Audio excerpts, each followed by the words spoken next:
Greetings. My name is Tom Hilt, and I'm here today to speak to you about the Holly Society of America's history.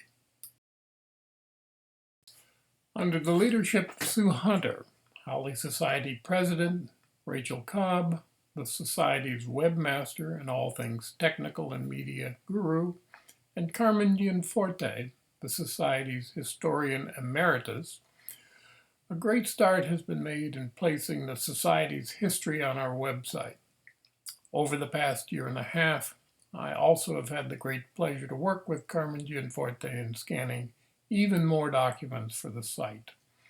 As a note, the material in this presentation on the origins of the Holly Society comes exclusively from documents currently available to all Holly Society members online, and I encourage all of you to access it and to see for yourselves the trove of information available about the genus Ilex and your society's history.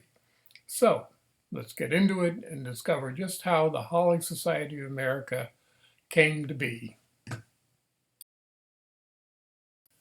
After several years of discussion, a number of individuals with great interest in holly, and the American holly, Ilex opaca in particular, met on April 18, 1947 in Baltimore to form an organization they titled the Holly Society of America. Their goal was to consider the formation of a permanent organization, preferably on a national scale, select officers, and discuss other business. Its stated objectives were modest. Members were to provide a reliable listing of nurseries dealing with hollies, form a committee to pass on the merits of new varieties of holly, and issuing a plea to Maryland's governor to enforce the Forest Conservancy District Act to protect the hollies on state lands. This latter objective may seem odd, but those in attendance loved hollies and wanted to stop the public denuding of holly trees, particularly for Christmas decorations.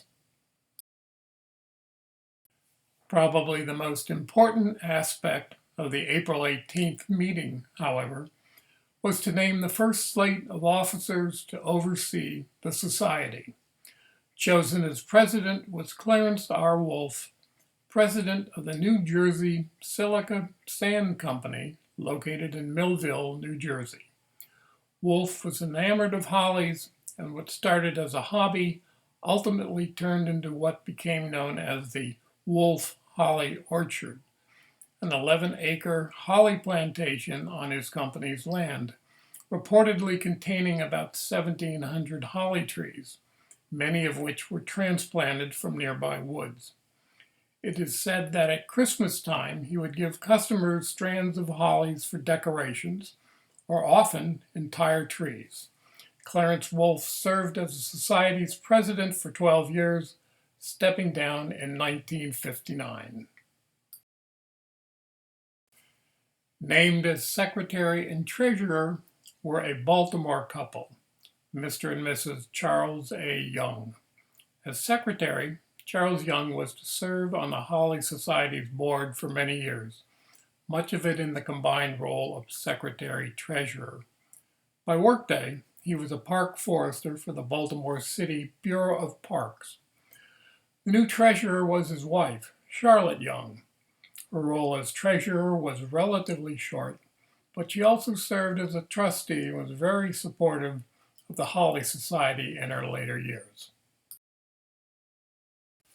Last to be named was the vice president, Harry W. Dengler, an extension forester with the University of Maryland Extension Service.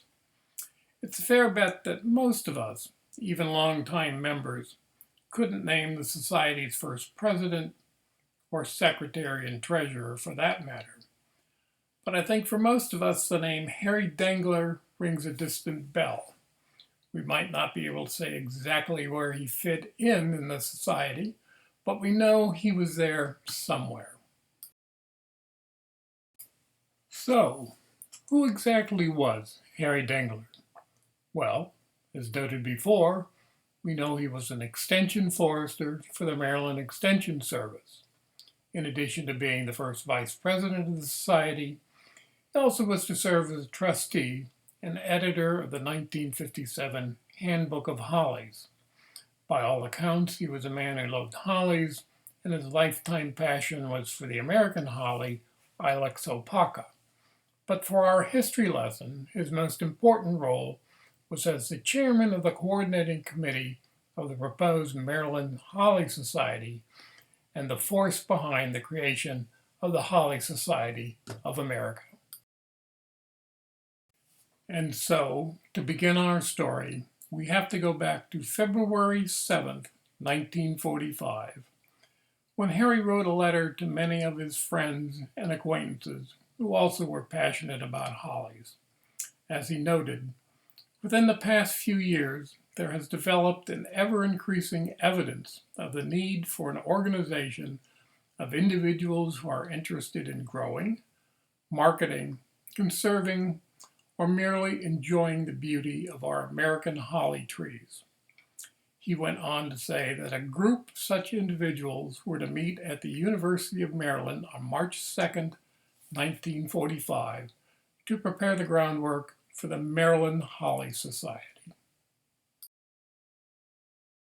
Attached to Harry's letter was a list of 13 proposed objectives for the Maryland Holly Society, 6 of which are probably most relevant to the Holly Society today. These objectives propose to bring together persons interested in holly, disseminate useful information about holly, promote research into growing holly, locate and select superior varieties of holly, establish a central archive of information on holly, and publish information about holly of value to members and of the proceedings of the Society. At this time, no minutes of the March 2nd meeting have come to light, but on April 26, 1945, Harry, acting as the chairman of the organizing committee of the Maryland Holly Society, sent a letter to the 16 named members of the committee. In it, he noted that over 60 people attended the March meeting, and all were impressed with a keen interest in the society and its objectives. He also said that he had received numerous letters of commendation from all sections of the United States concerning the proposed society and its objectives. Participants at the meeting added several additional objectives to the original list of 13, including one encouraging the society to assist in providing more employment and income for individuals in the holly market, thus increasing the supply of traditional Christmas green in perpetuity. As a member of the Maryland Extension Service, Harry was acutely aware of the restrictions World War II placed on employment and pay for those working in Maryland's nurseries. And while I'm sure his intention was to help all those working in this field, he particularly wanted to help those working in the holly market. And we now come back full circle to the beginning of this presentation, the first meeting of the newly named Holly Society of America on April 18, 1947.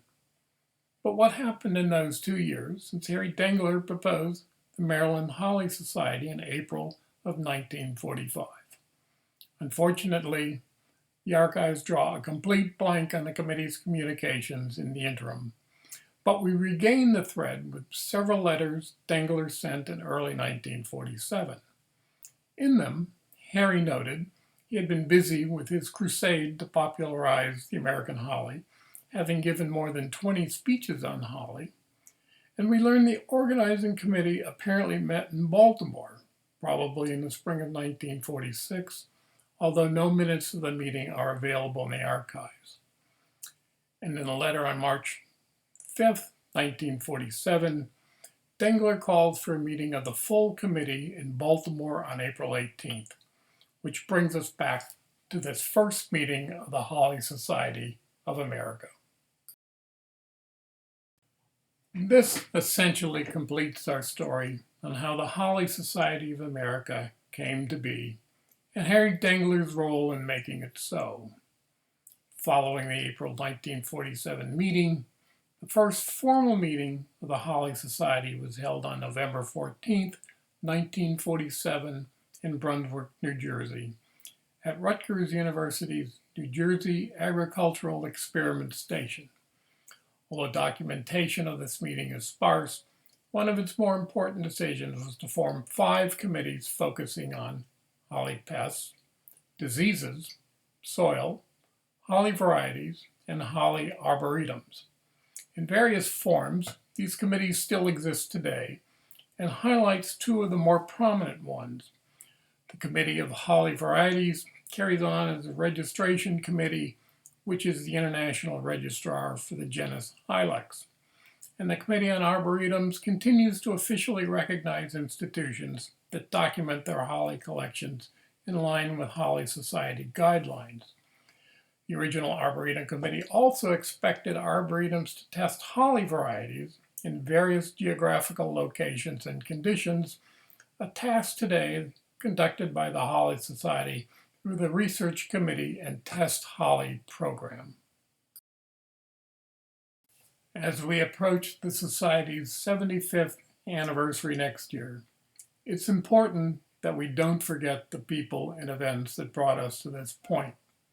As I noted at the start, the Society is endeavoring to put more historical documents online on our website, www.hollysocietyofamerica.org.